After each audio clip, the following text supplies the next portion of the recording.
내가 호흡을 다스릴 수 있을 때 분노도 다스릴 수 있고 슬픔도 다스릴 수 있고 격한 감정도 제어할 수 있다고 하는 거죠. 배우와 연기를 한다고 하는 건 이 감정을 통제하는 거잖아요. 내가 슬퍼하기도 해야 되고 화도 내야 되고 놀라기도 해야 되고 무서워하기도 해야 되고 내가 누군가를 협박도 해야 되고 그러한 감정적인 상태를 뭘로 통제를 하겠냐고요. 여러분들이 한 번만 생각해보면 일상의 여러분들이 감정적인 상태를 잘 한 번만 관찰을 해보시면 이 모든 것들이 호흡하고 연결되어 있다고 하는 걸 알 수가 있을 거예요. 제가 이렇게 말을 한다고 하는 건 결국 숨을 쉬고 있기 때문에 말을 하는 거겠죠. 그리고 숨을 쉬고 있기 때문에 소리를 내는 겁니다. 우리가 숨을 쉬지 않으면 우리가 호흡을 하지 않으면 우리는 죽은 상태가 되는 겁니다. 근데 여러분들이 연기를 할 때는 어떻게 돼요? 여러분들이 연기를 할 땐 대사가 써 있으니까 이 앞대사 다음에 뒷대사가 어떻게 나오는지를 알아요. 그래서 여러분들은 어떻게 돼요? 이 대사가 써 있는 대로 막 읊어대기에 급급합니다. 즉 되게 급하게 대사를 갖다 쳐나간다고 하는 거죠. 그리고 그렇게 급하게 대사를 쳐나가면서 감정 있는 척 하다 보니까 더 호흡을 쥐어짜게 되죠. 그렇게 호흡을 쥐어짜니까 어떻게 돼요? 목에 핏대 세우고 온몸에 힘을 주고 어깨에 힘을 주고 이런 식이 되니까 어떻게 자연스러운 연기가 되겠어요. 그죠? 연기는 호흡이라고 하는 건 배우에게 있어서는 화두 같은 겁니다. 즉 연기는 왜 호흡일까? 연기가 호흡이라고 한다면 내가 어떻게 호흡을 편하고 안정적인 상태로 유지할 수 있는가? 이걸 여러분들 고민을 해야 된다고 하는 거예요. 여러분들이 호흡을 통제할 수 없으면 여러분들은 자연스럽게 말을 할 수도 없고요. 자연스러운 감정 표현도 할 수가 없습니다. 자연스럽게 말도 할 수 없고 감정 표현도 할 수 없고 동작도 할 수가 없어요. 대상도 볼 수가 없습니다. 내가 숨이 막혀 죽겠는데 눈가에 뵈는 게 뭐가 있겠어요?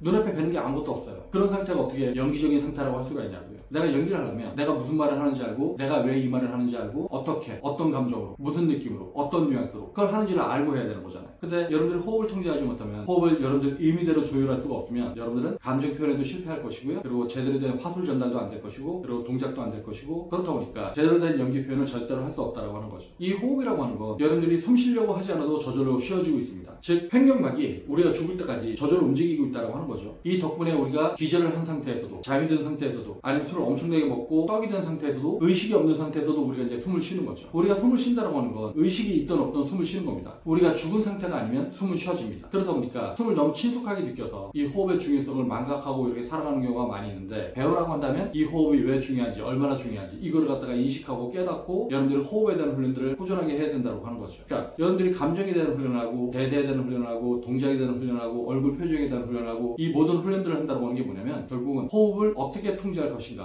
호흡을 내가 어떻게 갈무리할 것인가, 호흡을 내가 어떻게 정리할 것인가 이거에 대한 훈련이라고 생각하면 돼요.